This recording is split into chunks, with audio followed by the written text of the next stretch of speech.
Yes, guys, that's right. You read the title. You know what I'm now about to react to. It's, 2 Dark Toons videos. Straight from Channel Awesome. Doug Walker himself, yes. Yeah, I've been meaning to, considering to react to these at some point. And hey, what better way / chance to finally get around to doing them, but as of this month. Yeah. I mean, yeah, because obviously, you'd want to watch these around the month of October, Halloween time, etc. But, with these videos that Doug has done, they haven't exclusively, they're not exclusive to, say, October. Now, in the case of what videos that Channel Awesome has done that have been October exclusive, well, obviously, that would be the Twilight-tober zone. That and all, because definitely the content that Walter has done on Channel Awesome, they've been exclusive on specific months. Because, him reviewing the Batman show and such, like, that being exclusive on the month of May because of Bat-May, fitting. Twilight Zone on October, the Twilight-tober zone. And in the case of Universal, covering and reviewing Universal films, and along with that, the theme parks, well, in the month of June, Universal. But for these that Doug has done, Dark Toons, he's just done them whenever, so. Yeah, and I think for a lot of us, we've been enjoying them. I know I have, of course, maybe you have as well. Not to mention that, it's been really cool that there's been a few guest stars for these Dark Toons videos. James Rolfe was in one of them. He was in one of Popeye. And Phantom Strider? Yeah. I can't believe I almost forgot his name, but yeah, he was in one. Something to do with SpongeBob. Obviously it would be something SpongeBob. SpongeBob being right up that guy's alley. But anyways. So, yes, alright. But yeah, so it's great that I'm now finally reacting to these, and for this, it's 2. So, the first of the 2 is Porky in a Death Cult, which is, the first of the 3 Looney Tunes shorts, the Porky Pig and Sylvester trilogy, that being Scaredy Cat. Yeah, so, and of course, Doug being a sucker for anything classic Looney Tunes, we all are, of course, the golden age of Looney Tunes, and when, say, great people and genius minds of animation, from, say, Chuck Jones, Friz Freleng, there's the only the two names I can think of, but, Terry, oh my gosh, I can't think of his last name, why can't I? But you know who I'm talking about. He was a part of Looney Tunes as well for a period of time. But anyways, so, so in the case of the Porky Pig and Sylvester trilogy, that was done by Chuck Jones. And how he brought Porky and Sylvester to life and making them a duo, so, yeah. Yeah, so, and, maybe I have seen a little bit of this one before, but it's been a long time, and, on account that now, here I am about to do my reaction to it, so here we go. Let us see what Doug has to say about Scaredy Cat in Dark Toons. Not to mention that, he's going to point this out, because, the first image is, and with his wall background, because in his room, and as we've seen most prominently even as of now in the live streams that he's done along with Heather, because he's got a fascination for dark materials, dark tunes, all that. So he's got that. And one of my favorites has been something that is Looney Tunes with Sam and Frank. I'm sorry, Sam and Ralph. Ralph's the wolf, Sam's the dog. Yeah. Actually, those early cartoons, the dog was for a while named Ralph, but that's changed to, I'm blanking on it. The wolf, being named Ralph, so, in fact, speaking of which, very quickly, because, there was a comic crossover between, Sam and Ralph with Wile E. Coyote and Roadrunner. I mean, something like that was bound to happen, right? right? Not to mention there was one of Daffy Duck being involved with those two. Daffy trying to help out the wolf, but yeah. Alright, anyways, so enough said. Let's see what you got, Doug. The Dark Toons video of him covering the Looney Tunes short Scaredy Cat, and as it's titled, Porky and Death Cult. Pretty much that's what it is, because those mice, they're psychotic in this Looney Tunes short film. Okay, here we go. Starting in 3, 2, 1, away we go.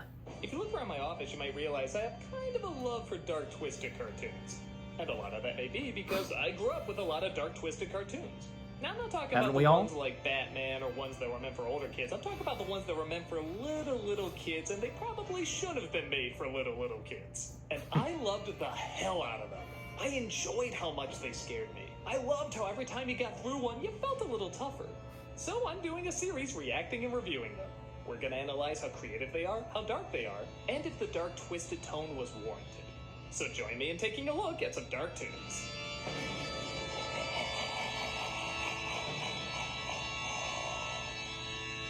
And here we go.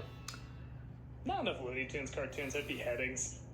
Actually, maybe they do, but this one also has a haunted house. Scaredy Cat was released in 1948. It's got some super dark elements to it, but it's also pretty funny. Let's take a look. Yep. So this is directed by the legendary Chuck Jones, one of the great Looney Tunes animators, and the interesting thing about him is he usually worked in threes. There's 3 Looney Tunes cartoons with Bugs, Daffy, and Elmer, and there's 3 with only Porky and Sylvester, and the setup is usually Sylvester notices they're in a dangerous environment and Porky never picks up on it. And even though he was already teamed up with Tweety by that point, this is the first time he's ever called Sylvester. In fact, the first name he had was Thomas. So it's funny, Sylvester and Tweety are always seen as a duo, but he didn't get his name in a Tweety cartoon. Yeah, but I think we already knew his name by now. Looking haunted house, great shadows, great trees. But something you'll notice in this, like I brought up in the Courage the Cowardly Dog cartoon, is that there's a good use of color in this too, primarily with the color red. I think the best colors to use with shadows are red and blue. Blue because it complements the shadows, red because it's the exact opposite of the shadows, and both help the other stand out. The red really helps the shadows pop, and the shadows really help the red pop. When you think how many dark cartoons use red skies against the black, it really leads to some striking imagery.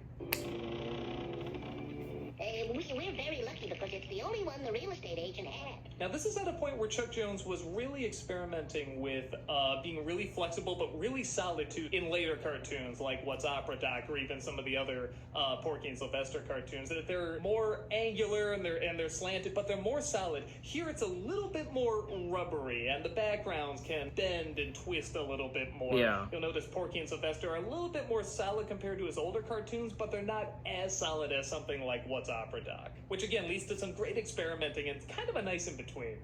Oh, yeah. Be ridiculous. It's just a little bitty old harmless bat.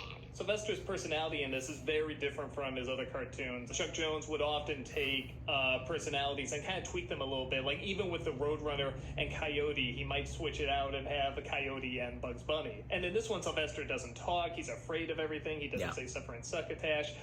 So it's a very different type of character in this, but I think it works pretty well. I mean, it's still Sylvester. Damn, Porky, hide your shame! I guess I should have thought he rarely wears pants.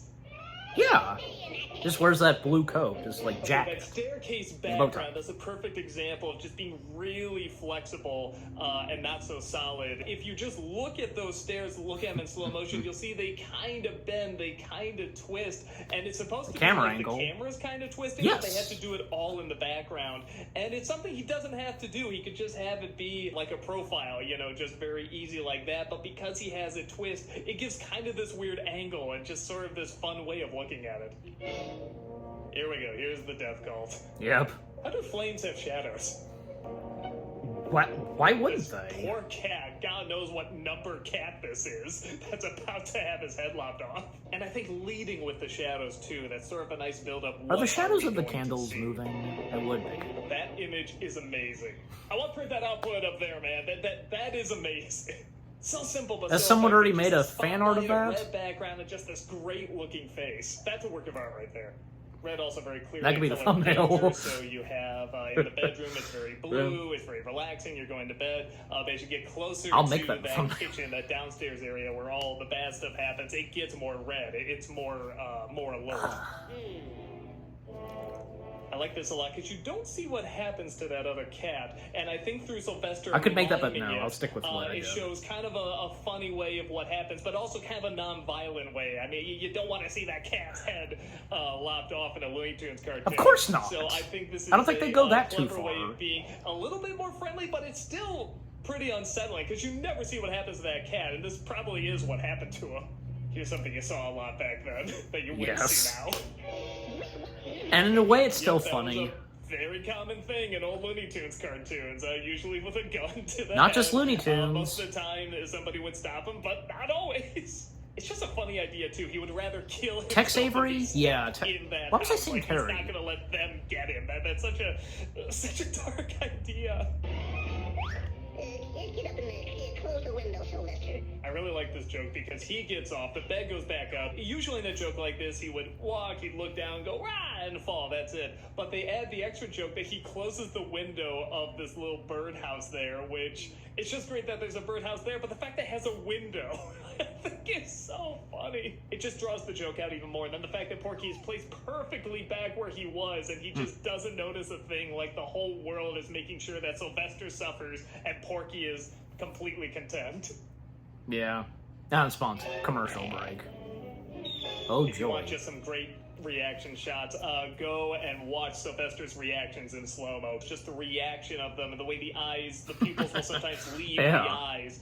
They're just so funny. And you see them for just a millisecond, but they do leave an impact. And just what were you going to do with that anvil? He doesn't even question why he has an anvil. I love that there's trapdoors. What was this place originally? Did the mice do this? Or was this like a speakeasy or something like that? We never know. Work on my sympathies, huh? I guess we're just left to question, that's the thing. Avail you not, and might be my favorite Porky Pig thing ever said. Son of a gun. Of course. You thought I was going to say Son of a bitch, didn't you? You must be a big mice. It's not wrong. No shit, Porky. Yeah, so this is the scariest thing to me, and anytime a scene Yeah. like this is in a movie, I think it's terrifying. When somebody is taken off camera for a long period of time, and you don't know what happens to them, you just know they're a different person. I think of Ghostbusters, I think of Paranormal Activity 2. It's just one of the scariest things. What about the first And they do Paranormal it in this Activity? cartoon, but they do it for laughs. It both kind of this creep value and laughs. Well, in this one, he's beyond That's traumatized. almost 4 hours. 4 hours. What the fuck did they do to him? What did they show him? Look at this angle. That's both a really creepy but super funny shot because you don't know what he saw, and it's just playing into more that he's suffering constantly. But it's also this very disturbing angle. A lot of visually pleasing things either follow a spiral shape or a triangle shape, and there's definitely a lot of use of the triangle in this, but it's also tilted. It's also a low angle. It's also got these kind of beady eyes in the center. It's really funny, but it's genuinely uncomfortable too. Yeah. I like to wake up seeing that staring at you. You take off that makeup. Well, Porky showed it for us. When I was a kid, I found setups like this frustrating. It was the same thing whenever somebody was framed, because I'm just like, just believe them. This would all be over if you just believe them. But from a comedic standpoint now, it is so funny because it's a character that's being tormented and then punished for just no reason. The cruelty of it is just absolutely hilarious. I'm going into that kitchen by myself and prove what a yellow dog of a cowardly cat you really are. Another fantastically composed shot. Look at the shadows on that and the way the colors pop. I think if you just Sylvester's looked down head a hallway and saw popping that out. staring at you, it'd be quite terrifying. Again, leading slowly with the shadows, repeating what we saw before, but we know we're going to see something different. What's it going to be? And of course, we get the punchline. This is also the only time Porky will ever believe him in these three cartoons. Yes! After the first time, he'd trust him more, but nope, that's not funny. This is, of course, playing off the popular cartoon cliche of the angel and the devil. Only this time you only see the angel. So yeah. It's one of those things where this cliche was used so many times where it's like you don't even need to justify what it is. You don't need the devil, just everybody gets it. Yeah. And, well, not on the shoulder. See, there is surprisingly a little bit of heart in this. Not much, but there is a little bit. He could have just said, get in there, don't be a coward. But the fact that you see a little flashback to how things used to be and Porky taking care of him, I think that makes it stronger. Yeah. Really great joke here. Yeah, that's gonna do it. I think taking a branch would have been funny, but taking the entire tree and then the wide shot of him carrying that entire thing so fast, that's a great visual. And how is he beating up those mice with a tree? I would love to see how that's possible. Well, You were magnificent. So you notice there's always one mouse with the face cover, the executioner mask there, and it's because it's building up to this punchline. Yep. Pussycats are just crazy people. You might be wondering what that was about. Yeah. This is a satire of a comedian back in the day called Lou Lear. If you don't know him, the reason is probably because he was used in a series of shorts that was shown in between movies and cartoons and news reports. In fact, they were usually shown during news reports sometimes, like just as a way to break things up a little bit. In fact, they were usually shown kind of like fake news reports. He would come out, do very silly stuff, and his catchphrase was usually, monkeys is the craziest people, and he usually do something very silly with monkeys. So using it here, it's kind of like when we use a film clip in our reviews, it's kind of emphasizing a punchline. So for this, they just needed a zany punchline. They couldn't just end with him hitting him on the head there, so they got to him throwing out that one. And it's used in a ton of Looney Tunes cartoons. In fact, I think because these news shorts aren't shown much anymore, nobody's really seeking them out for obvious reasons, I think the Looney Tunes is probably the place where people are the most aware of him, because people lives see on somebody with a through Looney goofy hat Tunes and mustache saying, oh, so-and-so is the craziest people, and that's what that is. So if you've ever been wondering in Looney Tunes cartoons, who the hell is that guy? That's who it is. Thanks, Doug. I didn't even that is know either. Scaredy Cat. It's hard to say whether it's the most artistically pleasing out of these three cartoons, but I think it is the darkest, and it is the first of them. Very imaginative, very colorful, even though there's so much shadow work as well. There is kind of a good creep value, too. There's something about this one that is legitimately creepy. I think because so much is kept off screen, you see the cat being dragged, but you don't see what happens to him. You see Sylvester in this trap door, and we don't see what happens to him. So I think there's something to showing less, and what you do show is still going to be very creepy and these disturbing angles. I really like this cartoon. I'm glad they made three of them, and I'm glad they're all a little different. Just a lot of fun. If you haven't seen it yet, definitely check it out. Hey everyone, and the first of the three is probably the best. If there's any particular cartoon you want me to look at as being very dark or twisted, leave it in the comments below. Again, I'm not really looking for movie scenes or cartoons meant for teenagers or older. I'm talking about ones meant for little kids, but still scare the shit out of you. Whether it's an old cartoon or a new cartoon, let me know what you want me to look at. Gladly, yeah. Alright, that's it. And already I see the next one that I was going to be... Hold on, Doug. Get your moment. Okay, so the next one showed that I'm about to react to now, but yeah, but with the first one that I just reacted to, with him covering and talking about Scaredy Cat, the first of the three Looney Tunes shorts of the Porky and Sylvester trilogy, that was great, and yeah, because everything that he said, and it did of course, it gave me good chuckles and such.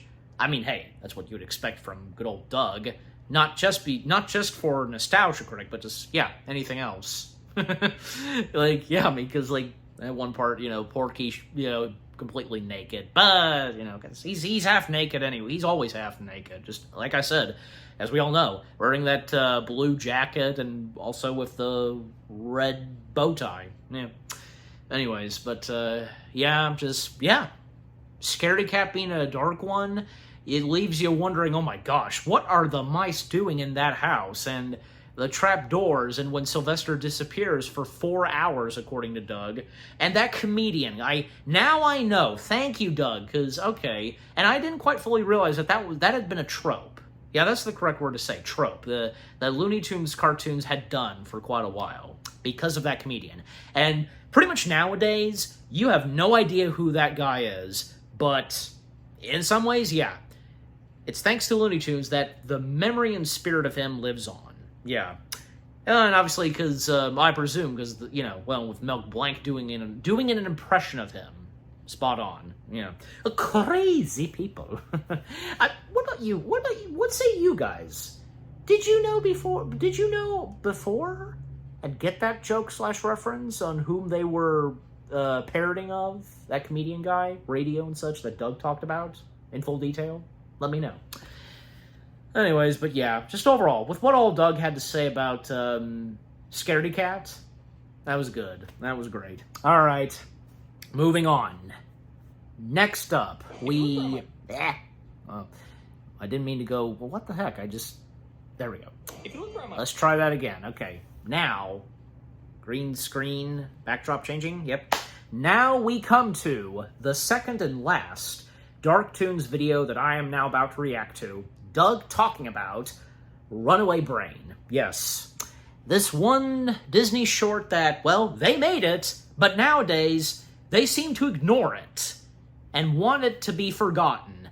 Well, too bad, Disney. Hey, at least, I don't know, because it's like, did they have to give it the same treatment as, I don't know, say, other materials of theirs they are ignoring, like, say, Song of the South? I'm just saying, it's ridiculous. But, look, I still love Disney, but, hey, we all have issues and, stuff like that, and, well, Disney in the case of that, but anyways. Alright, but anyways, so, yeah. I'm very interested to see what Doug has to say about Runaway Brain. I feel as though maybe I've seen a little bit of this, but it has been, again, it's been a long time, so, yeah. I mean, even before I now have begun to do reactions to the Dark Toons, I've watched a good chunk of them. But even as of now, I can't remember that much, but until I react to more of them, yeah.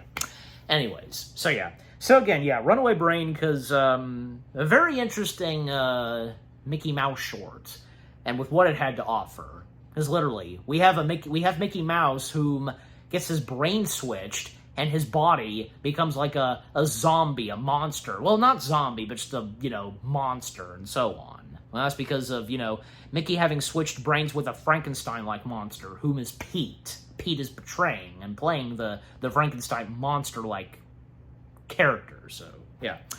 And also on account that, yes, well, I'm sure maybe Fraser Crane himself, Kelsey Grammer, having a voice role in this as Dr. Frankenolly. I know Doug's going to go into full detail on that, but yeah. But just overall, I look forward to whatever he has to say as I now begin to watch / react to it. So here we go. The Dark Toons video of him covering and talking about the Mickey Mouse short from '95, Runaway Brain, in 3, 2, 1. In we go. If you look around my office, you might realize I have kind of a love for dark, twisted cartoons. And a lot of that may be because I grew up with a lot of dark, twisted cartoons. Now, I'm not talking about the ones like Batman or ones that were meant for older kids. I'm talking about the ones that were meant for little kids, and they probably should have been made for little kids. And I loved the hell out of them. I enjoyed how much they scared me. I loved how every time you got through one, you felt a little tougher. So I'm doing a series reacting and reviewing them. We're gonna analyze how creative they are, how dark they are, and if the dark, twisted tone was warranted. So join me in taking a look at some Dark Toons.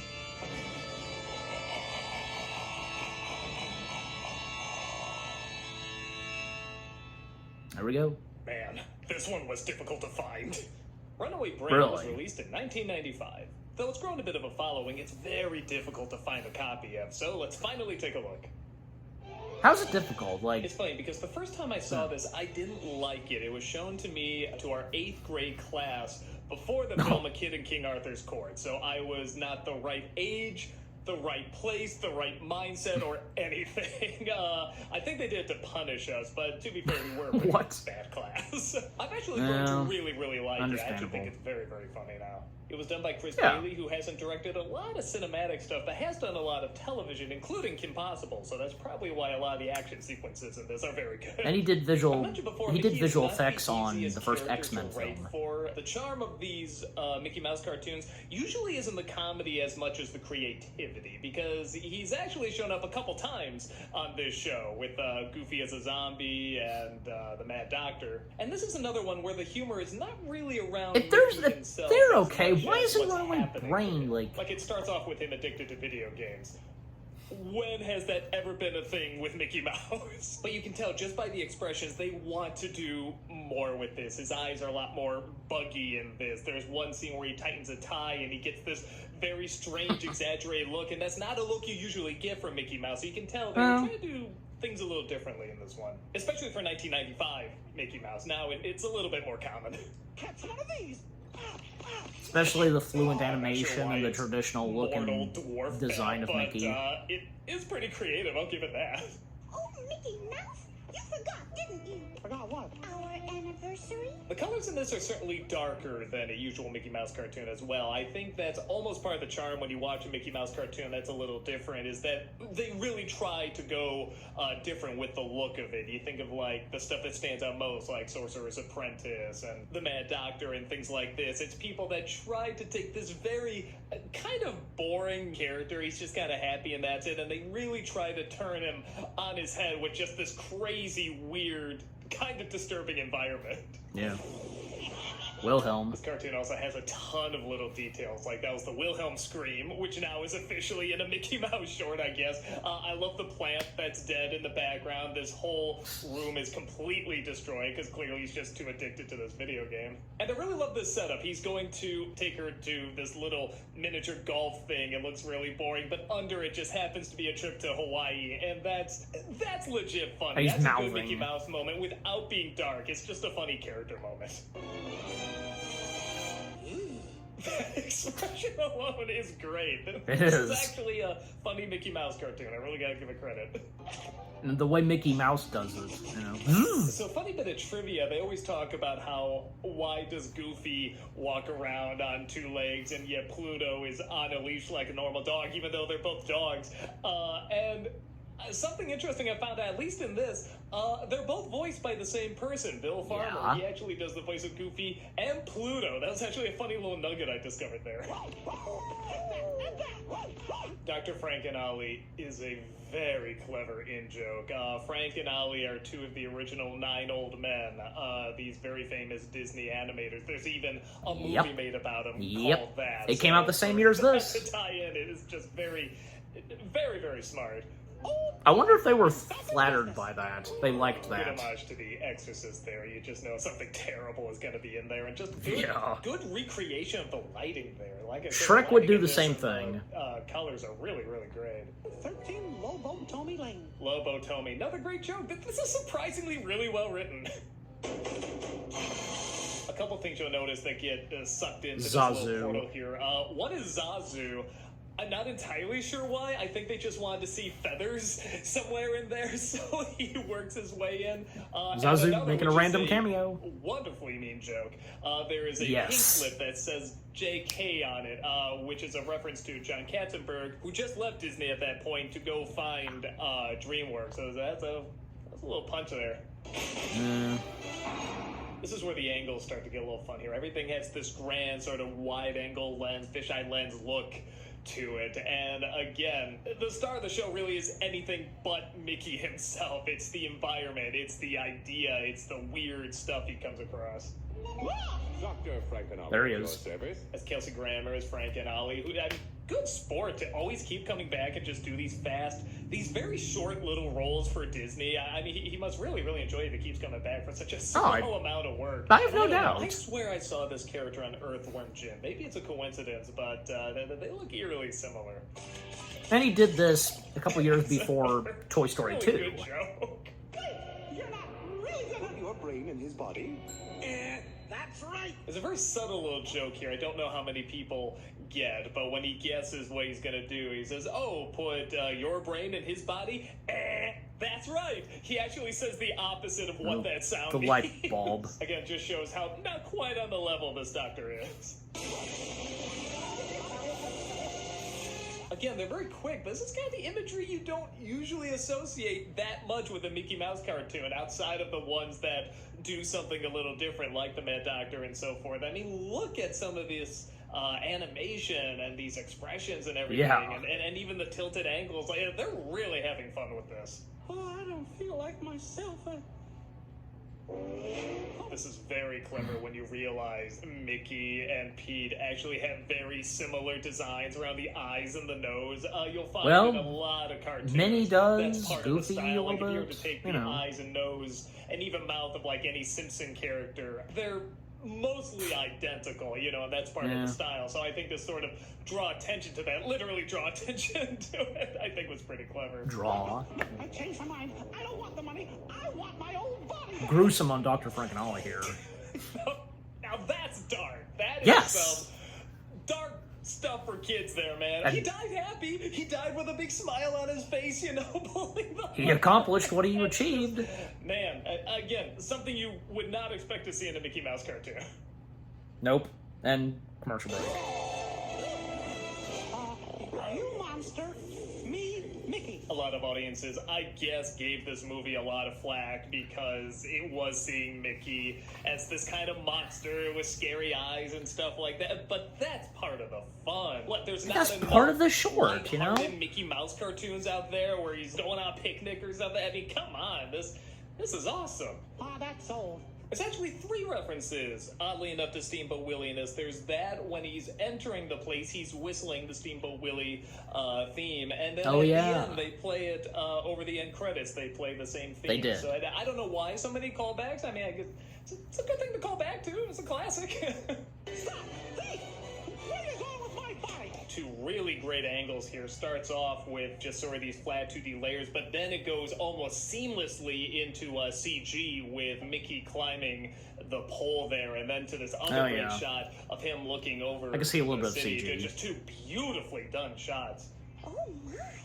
Oh, what would Mickey think? I think Mickey's seen you topless every day of his life. I mean, I don't care how cute that bow is. That dress ain't covering shit. She's out to get some. Really? It's a monster! Another really great setup. Mickey tries to save her from the monster, yet she dismisses him, thinking he's the monster, and actually drags the real monster out with her. These are good comedic setups. Yep. One of those. Now, they do something very clever here. You'll notice the color palette in the background and even the foregrounds are going to get more crazy and exaggerated, along with the climax getting more crazy and exaggerated. And the way they're working with that is that they're having the sun slowly go down. You'll notice at the beginning it's sunny, but there's also shadows indicating that the time of day is changing. And with every shot of the background as this chase continues, the sun continues to go down and the colors slowly shift. So you go from these very pleasant kind of nice details. Yellows and more calming colors to these more exaggerated reds and blues and harsher shadows, and the night lights come on and create even more crazy imagery. It's a very subtle but clever way for the backgrounds to also show what the characters are going through. At the beginning, it's very calm and nice, and by the end, it's very chaotic, exactly what the characters are going through. So it's very smart. There was a lot of thinking that went into this. Of course. I don't think I've ever laughed at a joke like that, where the head goes through the painting and it looks like they have a different body. Like, even as a little kid, I never found that funny. What do you think? Well, I guess it depends. You'll notice Zazu makes an appearance again when he roars at Mickey. You see him fly out of the mouth. I guess he inhaled him at some point when he got sucked down there. Maybe. I don't know. Again, maybe they just wanted to see more gun fly out there, and Feathers is very funny to animate. Well, Hey, Julius! Lion King was... Let her go! It didn't take too long for Lion That King to be a big thing. Be an Army of Darkness reference. I mean, it has to be. It's not the exact same line, but the way it was delivered and the way it was shot. Yo, she-bitch. Probably. Let's go. That can't be an accident. Maybe not. more great background layout here, because you have to paint that background so that you're level, you see the buildings and the silhouette, and then as Mickey swings down, you have to paint the background so now you're looking down on the city. So if you were to look at that, you'd see kind of this flat silhouette of buildings, and then it kind of distorts, bending almost like a steamroller. So yeah, again, just it looks beautiful. Yeah. And like a yo-yo here. That's cute. That's a good joke. They utilized that sign for something. Speaking of which, I thought the punchline was going to be they were spending the vacation on the side. Like, he kind of got the Hawaiian vacation, no. But this is not a bad payoff as well. And Dr. Frankenolly is still dead. Yep. Yeah, so that was Runaway Brain. Much better than I remember it. Again, I think I was at the wrong age when I saw it, like the exact wrong age. But watching it again years later, I really had fun with it. It's like the plot itself I don't see as especially dark. It's dark for a Mickey Mouse cartoon, but the angles and the sort of homages to stuff like Frankenstein, obviously, I think are really appreciated. And again, just the artistry in terms of the angles and the colors and the expressions, just how wild they can get Mickey's face in this, and the way they kind of work around it, where it's like, well, it's not really Mickey as this monster, it's this monster brain inside him, so they can get away with doing these really, really crazy drawings. And it's funny. It's legitimately funny. There's one or two jokes that don't get that big a laugh, but for me, like, most Mickey Mouse cartoons are like 80 to 90% no laugh. So this is the swish. Like 80-90% of it is legit really funny. What did you guys think? Did you see it growing up? Were you intimidated by Mickey Mouse in this? Was it really scary to you? And also, where did you see it? Because I guess there's a lot of what about you? Different things it was shown in front of. Like, I saw it before A Kid in King Arthur's Court. Again, just not the best movie to put in front of, but I heard like they put it before Hunchback somewhere. Sometimes they put it before a Goofy movie, which makes a lot more sense. So George of the let Jungle, me know Jungle to where Jungle. you saw it and what you thought of it.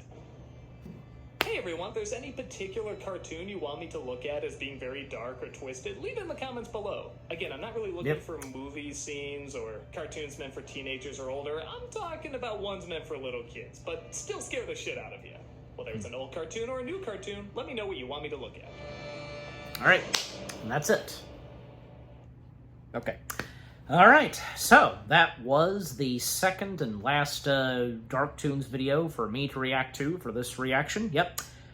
Runaway Brain. Yeah, that was great. And when he said it was hard to find, like, in what way? Because, well, for me, it wasn't difficult to find. I mean, nowadays, you can't easily find it on YouTube, or probably through, Internet Archive, that too.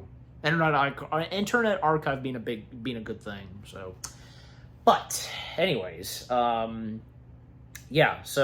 with what all Doug said about Runaway Brain was pretty good, yeah. The details that he talks about, and, some fun facts, of course, even that I knew of. And, of course, I had a feeling, how could he not, point out Zazu, or with the character of Dr. Frankenolly and how he dies. And certain things in this that, like, whoa, didn't expect that. Like, what comes from Mickey sometimes, and Minnie. She was going for a very skinny beach get-up or something, bikini and such. But, there was something else I was going to mention. Because he said that, how old he was in the 90s when he saw this, like, he wasn't feeling it in him how he felt about it, but now that he's gotten older, he has a heck of a lot more of appreciation for it. Good thing too. And as for me, of course, I would. I think if I were, being that age of Doug, I probably would have been the opposite of him, but and as he pointed out, because other Disney films that would have this alongside with them in theaters, The King and Arthur's Court, the one that he mentions, most prominently, it was shown with that. But also, there was also a Goofy movie, Hunchback, and he didn't mention these. I guess, he probably didn't know about it, but yeah, I do. The others were George of the Jungle and Jungle 2 Jungle, with Tim Allen, Martin Short, and David Ogden Stiers. That one, of course, which one I'm talking about. Because literally, number 2 being in the middle of the title, Jungle 2 Jungle, wouldn't that be a bit confusing? Because, I don't know, because number 2, it would, wait, is this a sequel to something but no, it's not. Anyways. I mean, I don't know, it's like best example, how literally the second Madagascar film, Escape to Africa, or Coming to America, they've done that as, oh well, but it is what it is with those movies. Not that I'm complaining, I'm just saying, But yeah, so it sucks that, even with what little Doug said, this being ignored by Disney. But yet, as Doug pointed out, some other later Disney materials, that has to do with Mickey, even those Mickey cartoons that are on Disney Channel, those, the one with with Zombie Goofy?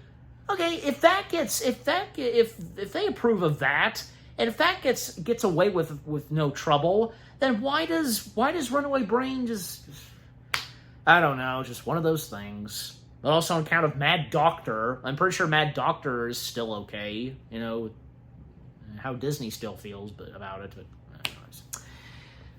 but anyways, just, yeah. It just overall, with what Doug had to say about Runaway Brain and this Dark Toons video was really good. Yeah, this and the first one I reacted to, all Looney Tunes, Scaredy Cat, and very fitting because I react and watch something in relation to Looney Tunes and in relation such of Disney, two things, yeah, and those of course being the two big rivalries. Anyways, but just, yeah, again, overall, the two Dark Toons videos I've reacted to, one about Looney Tunes, one about Disney, in the case of Mickey Mouse, and with Looney Tunes, it was about Porky Pig and Sylvester. Yeah, they were really good, and with what Doug had to say on each of those.